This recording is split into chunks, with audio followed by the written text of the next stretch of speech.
नमस्कार, मी अभिजित खांडकेकर तुम्हा सगळ्यांचं स्वागत करतो आजच्या भागात। आपण पाहत आहात क्रिमिनल्स, चाहूल गुन्हेगारांची। आपण सगळ्यांनी चित्रपटांमध्ये बँक रॉबरी अर्थात बँकेवरचा दरोडा हा पाहिलेलाच आहे आणि आपल्या सगळ्यांच्याच मनात याबद्दलच्या वेगवेगळ्या फिल्मी संकल्पना तयारच असतात।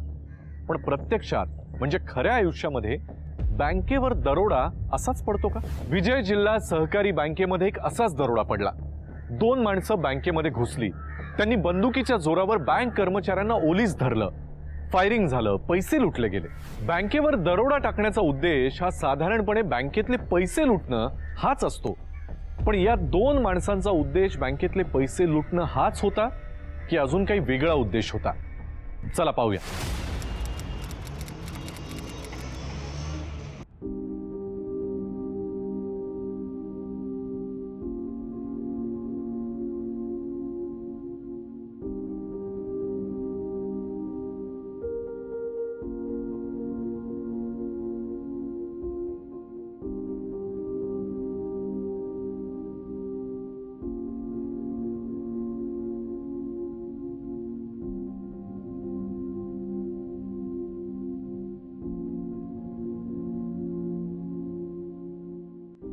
आई आई उठ, नाश्ता करून घे।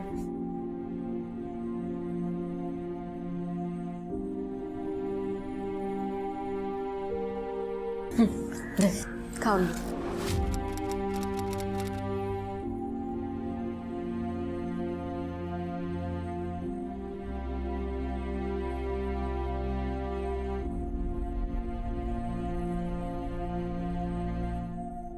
तुला लग्न होऊन सासरी जाताना पाहायचं होतं ग, पण माझ्या मेलीच्या आजारपणामुळे। आई अगं, रोज तेच तेच बोलून काय उपयोग आहे? ते सोड, तू औषधं वेळेवर खा। हा, खाऊन झालं की मी आलेच। अगं पण तू एकटीने किती मेहनत करशील? त्या टोणग्याला तुझ्या बँकेत नोकरीला का नाही लावून देत? नुसता हुंडारत असतो। आता लहान राहिलाय का तो? जरा बहिणीला घर चालवण्यात मदत केली तर काय बिघडेल का? कधी जबाबदार होणार आहे देवास ठाऊक। जाऊ देत नाही, त्याला नाही नोकरी करायची तर का जबरदस्ती करायची आपण? असू दे।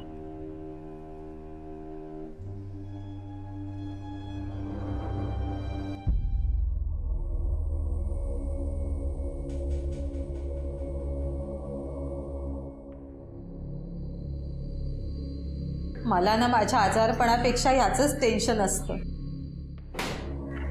आई अगं, मी कपाटात पैसे ठेवले होते, तू पाहिलेस का? नाही ग, ते तुझ्या कामचुकार भावाने चोरले असतील। अगं काहीतरीच काय बोलते? आपल्याच घरात कोणी का चोरी करेल ग? अजित अजित हो रे, रडू नको, मिळतील।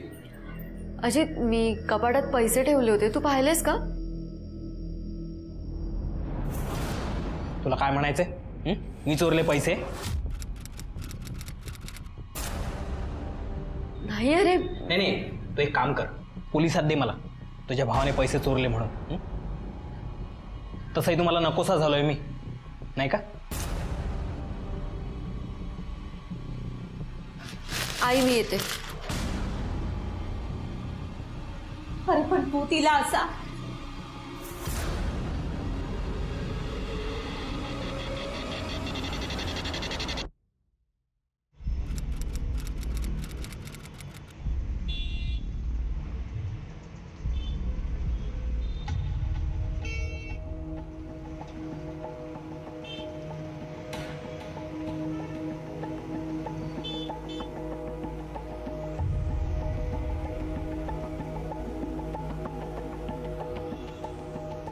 दादा रुकी।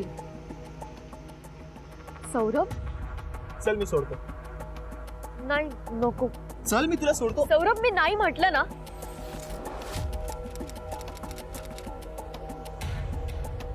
आणि इथे तमाशे करू नकोस, तू जा। तुझा प्रॉब्लेम काय? तू मला इग्नोर करतेस, तुला कळतंय का? मी तुला आधीच सांगितलंय, मी माझ्या आईच्या इच्छेविरुद्ध नाही लग्न करू शकत। अच्छा, माझ्यासोबत मज्जा मारताना तेव्हा तुला तुझी आई नाही आठवली आणि आता लग्न करायचंय तर तू हे काय तू असं काय बोलतोय सौरभ? मी नाही लग्न करू शकत तुझ्याशी। संजना प्लीज असं बोलू नकोस प्लीज. आपण काहीतरी करू. मी येतो तुझ्या आईला भेटायला. नको प्लीज नको. माझी आई आधीच खूप आजारी आणि तू तिला भेटून तिचा त्रास अजून वाढवू नकोस आणि यापुढे मला भेटण्याचा प्रयत्न पण करू नकोस. संजना प्लीज असं करू नको. संजना ऐक माझं. संजना मला डीट करणं इतका सोपा नाहीये. लक्षात ठेव. सर आते येऊ का? Yes come in. Sir Mrs Dixit तुम्हाला भेटायला आल्यात. हां पाठवतात. आणि हो त्या इथे असेपर्यंत आत कुणाला पाठवू नको. Okay sir.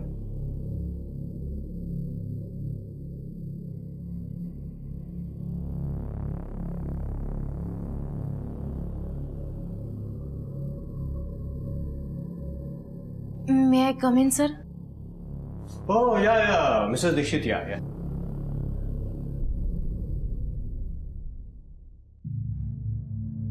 हा बोला. तुम्हाला तर माहित आहे माझे पती. मला माहिती आहे तुमचे मिस्टर हार्ट अटॅकने गेले. खूप वाईट वाटलं. तुमच्या बँकेने त्यांना फॅक्टरीसाठी 50 लाखांचं कर्ज दिलं होतं पण आता ते नाहीत आणि कर्जाचा हप्ता भरायला आत्ता तरी माझ्याकडे पैसे नाही आहेत. काय मिसेस दीक्षित की मी तुमची परिस्थिती समजू शकतो पण काय आहे की बँकेचे काही नियम असतात आणि एकंदरीत कर्जाची रक्कम फार मोठी आहे आणि बँक फॅक्टरी लिलावात काढू शकते. आणि पण याचा अर्थ असा नाही की मी तुमची मदत नाही करणार. मी निश्चितच तुमची मदत करेन. हां पण काय मिसेस दीक्षित की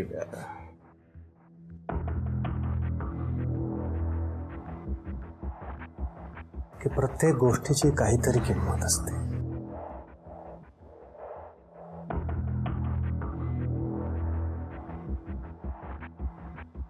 मला मान्य आहे.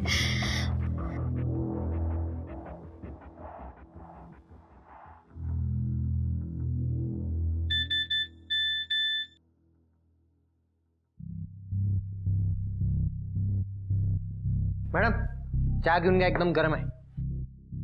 मॅडम चहा गरम आहे घेऊन घ्या पटपट. हो मॅडम अजून किती वेळ लागेल? करतेच आहे. अहो मॅडम मला माझं दुकान उघडायचं आहे. हे बरोबर आहे.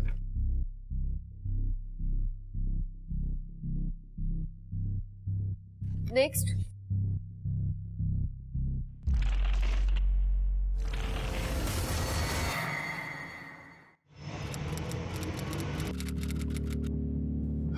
किती वाजले? 9:30. का? इतक्या उशिरापर्यंत कोणती बँक चालू असते? मूर्ख समजला तुम्ही मला? बँकेचं क्लोजिंग सुरू आहे आणि बँकेत मॅनेजर आहे मी, क्लर्क नाही आहे. अहो पण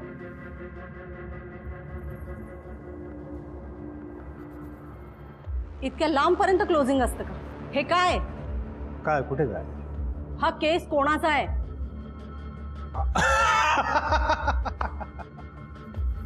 अगं तुला माहिती आहे ना बँकेत किती कामं असतात. बँकेत महिला कर्मचारी पण आहे. एखादी तर केस उडून आलाच रे अंगावर. आणि बँकेत काय मी त्यांची केसांची लांबी मोजायला जात नसतो कळलं. अहो पण त्यांचे केस बरे तुमच्याकडे सोडून येतात. अगं माझी गुणाची बायको. किती डाऊट घेतेस माझ्यावर. मी फक्त तुझाच आहे आणि फक्त तुझाच. एक काम कर मला ना भूक लागली आहे जेवायला वाढ. मी फ्रेश होऊन लगेच येतो. चल.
चल चल चल चल जल्दी चल ए चल आजा लाईन मध्ये चल चल चल चल काय झालंय काय चल हाथ ऊपर चलो सबके हाथ चल चल ऊपर चल चल कौन है तू सबके हाथ ऊपर आणि काय करताय काय अगर कोई हिला ना यहाँ से तो एक एक को गोली से मार दूंगा मोबाइल डाल चल बोलो ना एक बार मोबाइल डाल डाल जल्दी जल्दी जल्दी जल्दी चल चल ए शाणे डालना जल्दी मोबाइल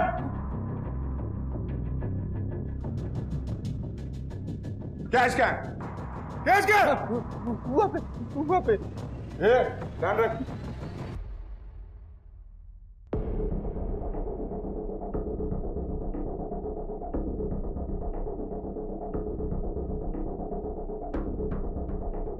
ए कौन है अंदर कौन है ए पैसे काय पैसे काय चाबी देना ये ठोक दूंगा मैं जल्दी दे चाबी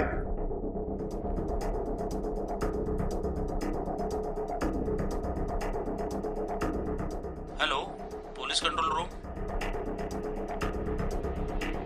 ए फोन दिखा पुलिस को फोन लगा रही है हाँ चल चल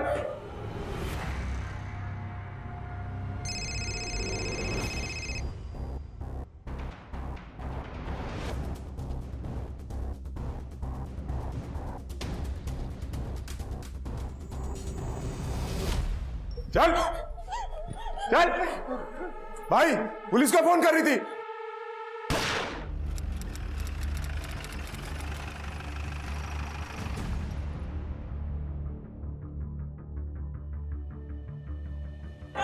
बघा लॉक तोडा शांत व्हा प्लीज शांत व्हा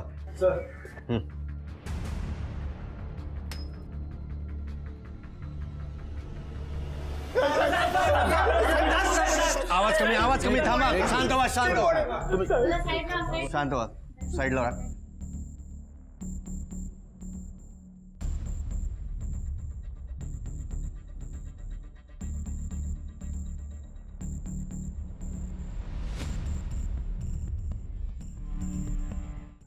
सर ते मनीष गायकवाड आमचे मॅनेजर आहे सर आणि या ते संजय कॅशियर आहे सर कंट्रोल रूममध्ये जो फोन आला होता तो संजना नावानेच रजिस्टर आहे. बरं यांच्या व्यतिरिक्त अजून नाही सर शिंदे फॉरेन्सिक टीमला बोलून सगळे फिंगरप्रिंट्स कलेक्ट करा आणि या सगळ्यांच्या डिटेल्स सुद्धा घ्या आणि तिन्ही बॉडीज पोस्टमॉर्टमला पाठवून यांच्या घरच्यांना कळवा. Yes sir. आज भर दिवसा विजय जिल्हा सहकारी बँकेवरती दरोडा पडला. शक्यता नाकारता येणार नाही. बँकेत कुणाला तरी जीव गमवावा लागला आहे, पण कोणाला?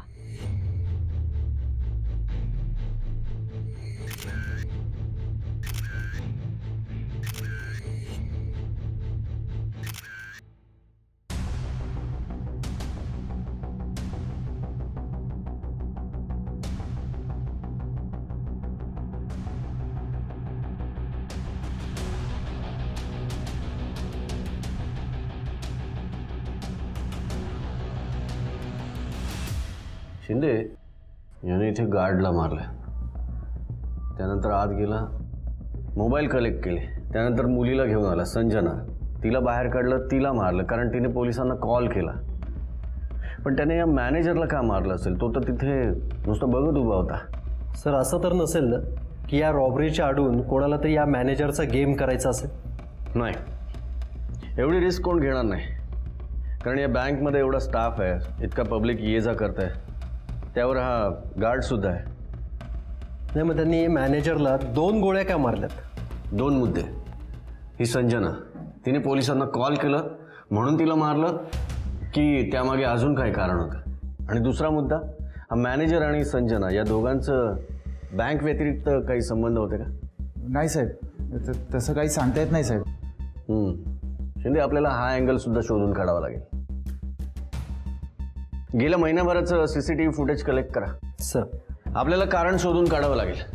हे गुन्हेगार इथे रॉबरी करायला आले होते की या दोघांना मारायला? सर बँकेच्या मागच्या गेटच्या रस्त्यावर एका बाईकच्या टायरचे निशाण सापडले सर. ते निशाण बघून असं वाटतं की गाडी आत्ताच गेली असेल. आणि सर हे मोबाईल भरलेली पिशवी सापडली. हो साहेब, त्यात आमचेच मोबाईल जमा करून ठेवले साहेब. बघा ज्यांच्या असतील त्यांना देऊन टाका. Okay sir.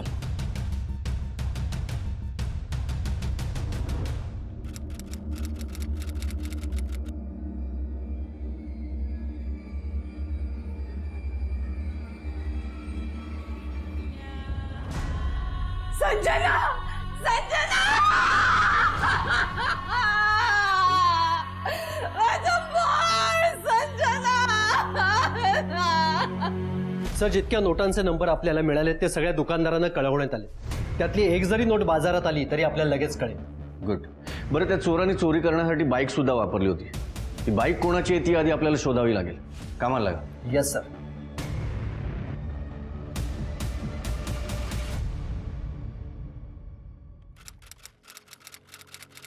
रडू नको ग, अशी रडशील तर मग कसं होणार आहे.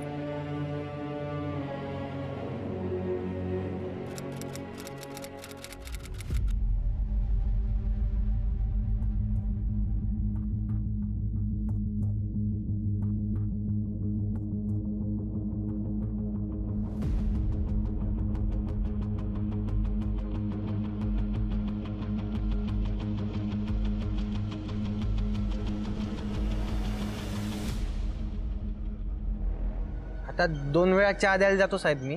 म्हणजे एकदा सकाळी आणि एकदा संध्याकाळी 4 वाजता वगैरे. किती दिवसापासून बँकेत चहा देतोस? आता साहेब वर्ष झालं. आधीच्या चहावाल्याला का बदललं या लोकांनी? अहो नाही साहेब, बदललं नाही. म्हणजे तो चालला होता तर मीच त्याच्याकडनं टपरी घेतली आणि आता मीच चालवतो. Hello sir. Shinde, guard change झालेला आहे. हो, मी CCTV फुटेज बघतोय. त्यात असं दिसतंय की बँकेतला 2 दिवसापूर्वीचा गार्ड आणि आत्ताचा गार्ड हा चेंज झालेला आहे. त्यांचा युनिफॉर्म सुद्धा वेगळा आहे. 2 दिवसापूर्वीचा गार्ड कुठे आहे त्याला जरा शोधून काढा, चौकशी करा त्याच्याबद्दल. Yes sir.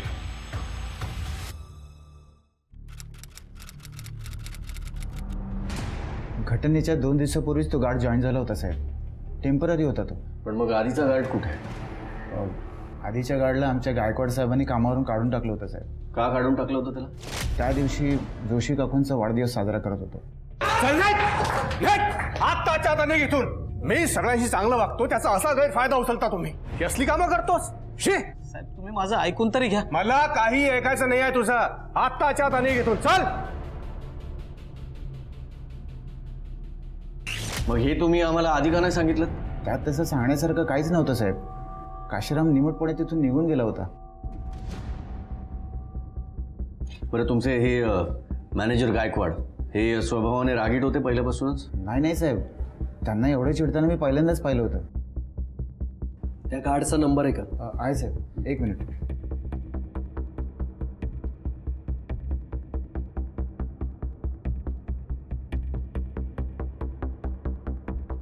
सर, फोन बंद आहे.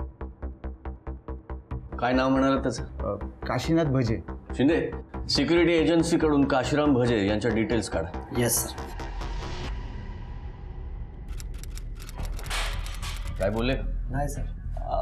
देवा शपथ सांगतो साहेब, मी काहीच नाही केलं. बघा, मला साहेबांनी नोकरीवरून काढलं तसं मी गावाला निघून गेलो होतो. कुणालाही विचारा साहेब. एवढ्या वर्षाच्या नोकरीवरून तुम्हाला काढून का टाकलं? साहेब, ते काय झालं की मी साहेबांचे काही व्हिडिओ काढले, ते त्यांना कळलं म्हणून.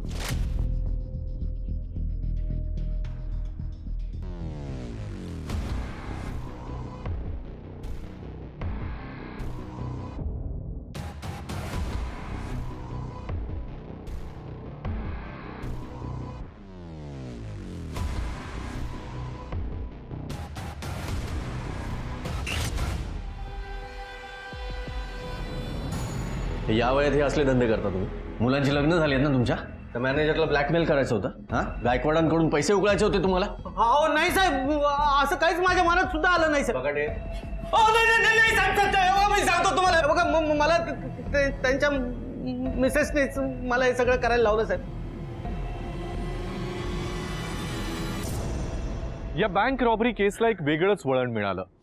पोलिसांना या दरोड्यामागे काही वेगळाच उद्देश असल्याची शंका यायला लागली. कदाचित काशीराम स्वतःचा बचाव करण्यासाठी खोटं बोलत होता. स्वतःच्या अपमानाचा बदला घेण्यासाठीच त्याने हा दरोडा घडून आणला असावा.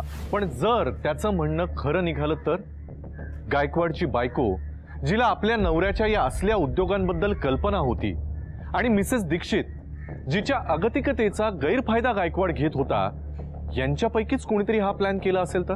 शंकेची सुई या तिघांकडे वळली. पोलिसांनी या तिघांचा तपास करायला सुरुवात केली. ते कोणाकोणाला भेटत होते, कोणाच्या संपर्कात होते, त्यांचेही कॉल रेकॉर्ड्स पोलिसांनी काढले.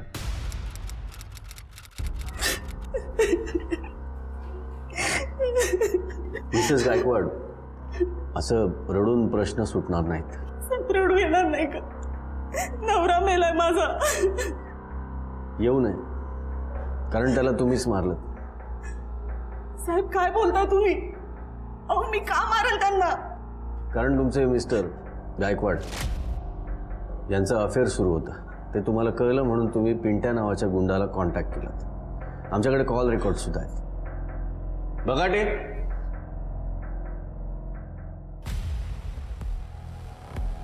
काय रे, यांना ओळखतोस? नाही साहेब.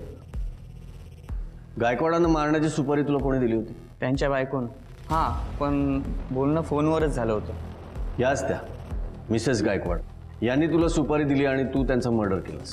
नाही साहेब, सुपारी फक्त धमकी देण्याची होती. आपण त्यांना मारलं नाही साहेब. खोटं बोलू नको. ज्यावेळी बँकेत रॉबरी झाली ना, तेव्हा दुपारी 3-3:30 वाजता तुझ्या मोबाईलचं लोकेशन बँकेजवळ दाखवत होता. साहेब, मी धमकी द्यायला गेलो होतो, पण तेवढ्यातच गोळीबार झाला आणि तिथूनच माघारी परतलो.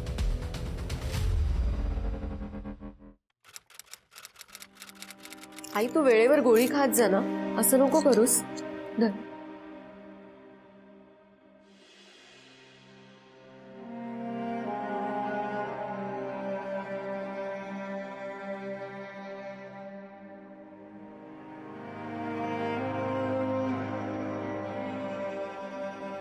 माझ्यामुळे लग्न मोडलंस. माहित आहे मला. आई तू इतकी वर्ष आमच्या सुखासाठी झटलीस ना, मग आम्ही तुझ्यासाठी इतके पण कष्ट नाही घ्यायचे का? अगं पण बाळा,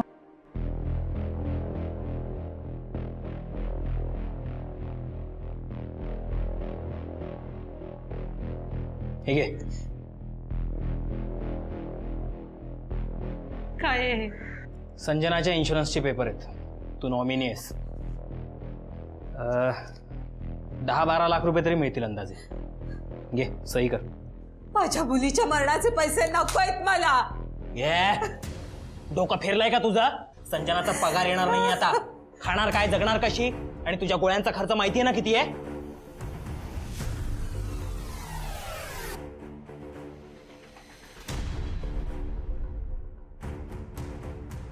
सही कर. चल, सही कर म्हटलं ना. चल.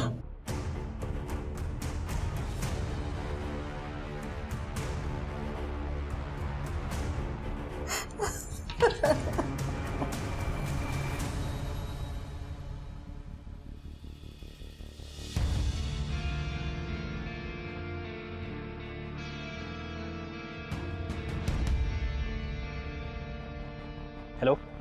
हाँ भाई सुनो, मैंने तुमको पूरा इन्फॉर्मेशन दिया था, ठीक है?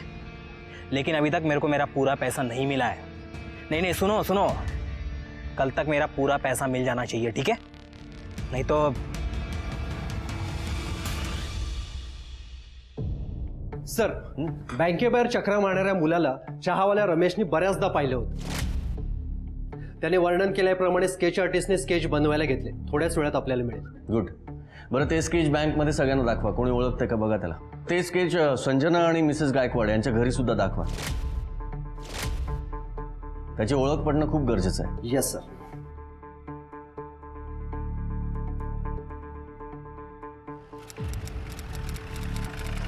हो सर, हा तर संजनाचा बॉयफ्रेंड आहे सौरभ. नक्की? हो सर, संजनाचं आणि सौरभचं अफेअर होतं. तिच्या आईला ते मान्य नव्हतं. तिच्या आईने तिच्यासाठी ॲक्च्युली दुसरा मुलगा पाहिला होता, पण संजनाला त्या मुलाशी लग्न करायचं नव्हतं. नंतर तिची आई आजारी पडली आणि मग संजनाने लग्नाचा विषयच सोडून दिला. तिने या सगळ्या गोष्टी सौरभला क्लिअर पण केल्या होत्या, पण तरीही सौरभ तिचा पाठलाग करायचा. तो तिला भेटायला बँकेत यायचा. हो सर, तो बँकेत यायचा. त्यांचं एकदा भांडण पण झालं होतं, पण ते बँकेच्या बाहेर झालं होतं. संजना, मला उशीर होतोय, बाजूला हो. संजना आता बास.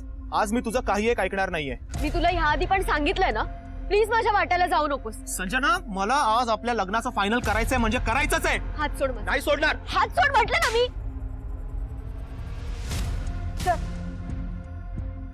त्या सौरभचा पत्ता माहिती आहे का तुम्हाला? नाही सर. नाही, तो या बँकेचा कस्टमर होता ना? हो. मग त्याच्या डिटेल्स बँकेत असतील ना? हो सर, या मी दाखवते. हो सर, संजनावर माझा राग होता, पण त्याहून जास्त प्रेम होतं. अहो साहेब, मला तिच्यासोबत आयुष्य घालवायचं होतं. मी तिला का मारेन? आणि कितीही राग असला तरी मला एक गोष्ट चांगलीच माहिती होती की ती मला फक्त आणि फक्त तिच्या आईमुळे नकार देत होती. आणि आमच्या दोघांच्या भांडणाचं कारण वेगळंच होतं साहेब. काय होतं? साहेब, ती त्या मॅनेजरच्या जरा जास्त जवळ जात होती आणि मला तेच बघवत नव्हतं. संजना, संजना प्लीज. तू इथे काय करतो? संजना प्लीज, माझं ऐक ना. तू जा आधी, मी म्हटलं ना तुला. संजना तू प्लीज. जा. संजना, हा sir. Any problem? No sir, not at all. Okay. बरं, घरी कशी जाशील? म्हणजे उशीर झालाय ना म्हणून विचारतो. मी जाईन ना, रिक्षाने जाईन. अरे नाही, ऑटोने जाणं सेफ नाही ना, रात्रीची वेळ आहे. मी तुला सोडून देतो.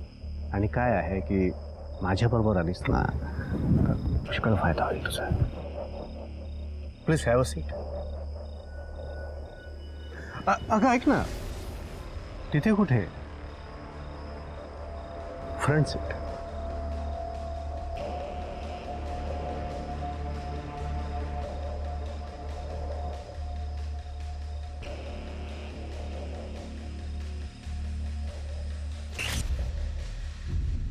सर, सौरभकडे गायकवाडला मारण्याचा मोटिव्ह होता, पण त्याने हे सगळं बँकेत का केलं असेल? आपल्या डोळ्यात धूळ फेकण्यासाठी, हे दाखवण्यासाठी की रॉबरीमध्ये यांचा मृत्यू झालाय. आता फुकट मिळालेला पैसा कोणाला नको असतो. तरी शिंदे, मी अजून कन्व्हिन्स नाही आहे. म्हणजे या केसमध्ये अजून काहीतरी आहे. म्हणजे जे दिसतंय पण आपल्या हाती लागत नाही. सर, तुम्ही बोलल्याप्रमाणे ती बाईक चोरीची निघाली. किरण श्रीवास्तव या नावाने ती रजिस्टर आहे सर. चोरीच्या 3 दिवस अगोदर ती प्रतापनगर इथून चोरीला गेली होती. ती अजून सापडलेली नाही. Excuse me sir. Hello. Okay sir, संजनाचा भाऊ अजित, याबद्दल एक इम्पॉर्टंट इन्फॉर्मेशन मिळाली.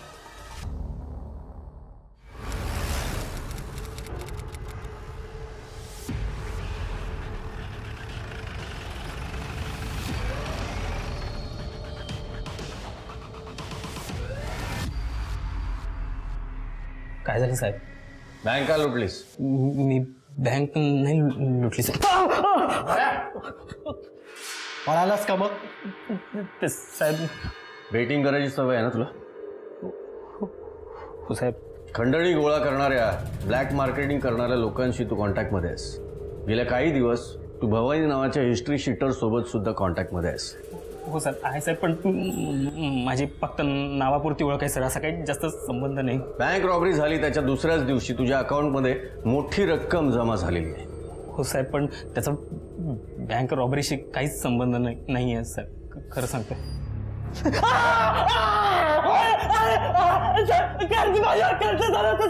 कर्ज झालं होतं माझ्यावर खूप साहेब, आणि बेटिंग मध्ये खूप पैसे हरलो होतो साहेब.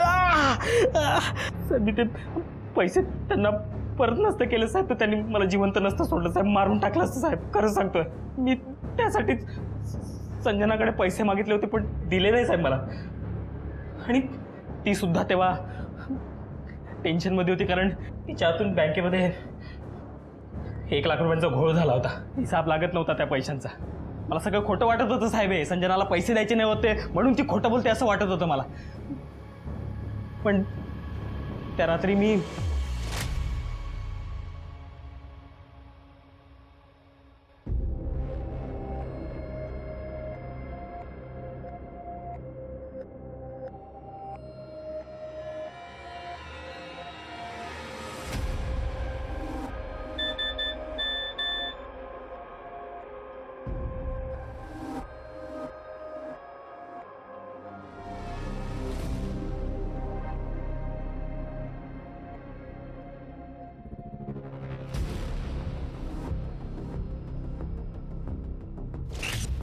जेव्हा तुला जाणवलं की तुझी बहीण संजना तुझी मदत करू शकत नाही, त्यात तिचा बॉस तिच्या मजबुरीचा फायदा उचलतोय, तू प्लॅन आखलास डबल गेम करायचा, खरं तर ट्रिपल गेम.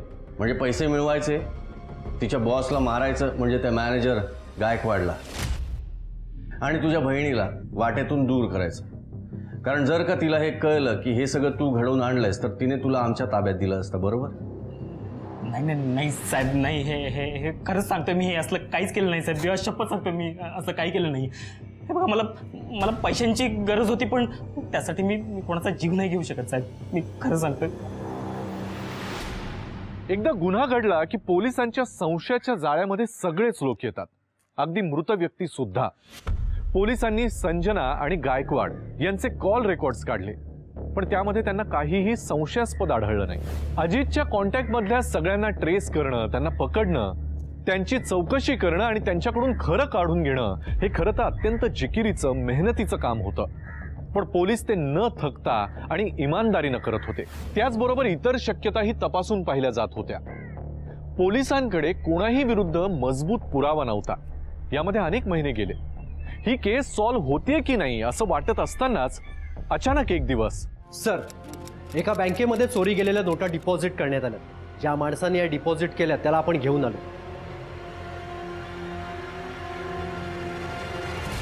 तुमच्या करंट अकाउंटमध्ये ज्या नोटा डिपॉझिट झाल्यात त्या सगळ्या चोरीच्या आहेत. कोणी दिल्या होत्या त्या? हो सर, कुठल्या तरी कस्टमरने मला दिल्या होत्या, त्या मी डिपॉझिट करायला बँकेत गेलो होतो. कसलं दुकान आहे तुमचं? Jewellery shop. बरं, त्या नोटा कोणी दिल्या होत्या हे आठवतं का? दिवसभरात 51 कस्टमर येतात सर. आता कसं माहिती मला कोणी दिल्या? तुमच्या दुकानाचं सीसीटीव्ही फुटेज बघायचं आहे. सर सीसीटीव्ही आहे, पण तो अंडर मेंटेनन्स आहे. ज्वेलरीचं दुकान आहे ना तुमचं, मग सीसीटीव्ही बंद ठेवता तुम्ही? बघा, यांच्या डिटेल्स लिहून घ्या. या तुम्ही. शिंदे, यांच्या दुकानावर जेवढे सीसीटीव्ही असतील त्याचं फुटेज घेऊन या. त्यात आपल्याला दिसेल की याच्या दुकानात कोण आलं होतं आणि कोण गेलं होतं ते. आणि जोपर्यंत त्या नोटा कोणी दिल्यात हे कळत नाही तोपर्यंत याच्यावर सुद्धा लक्ष ठेवा. Yes sir.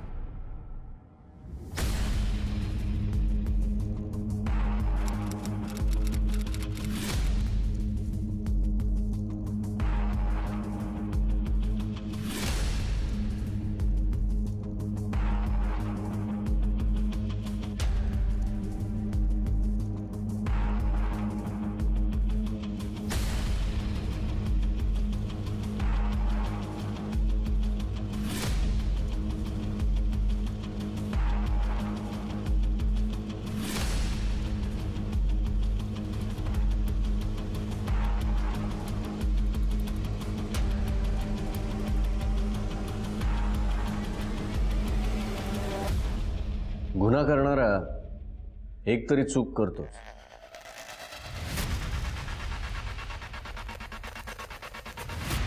नाही साहेब, गुन्हेगार नसलेला माणूस जेव्हा गुन्हा करतो ना तेव्हा तो चूक करतो. पण निर्ढावलेला या गायकवाड सारखा माणूस जेव्हा चूक करतो तेव्हा तो उजळ माथ्याने फिरतो, त्याला प्रमोशन मिळतं. मॅनेजर गायकवाड, त्याने तुझं काय बिघडवलं होतं? माझं नाही साहेब, माझ्या वडिलांचं. म्हणजे? माझे वडील याच बँकेत होते. या गायकवाडने एक फ्रॉड केला आणि त्याच्यात माझ्या वडिलांना फसवलं साहेब. हे सगळं सहन झालं नाही म्हणून माझे वडील गेले. केस काय होती? माझे वडील याच बँकेत मॅनेजर होते आणि तेव्हा हा गायकवाड तिथे लोन डिपार्टमेंटला होता. गायकवाड सर, सगळं नीट चेक केलंय ना? तुझ्या भरोशा लोन पास करतोय? नाही नाही सर, काळजी करू नका, जेन्युइन पार्टी आहे. मी स्वतः खात्री करून घेतली सर. ठीक आहे, थँक्यू सर. तुमचं कुठेही होत नसलेलं लोन मी पास केलंय. आता माझे 5 लाख कधी देणार? तेव्हा मला संदर्भ लागतच नव्हता साहेब.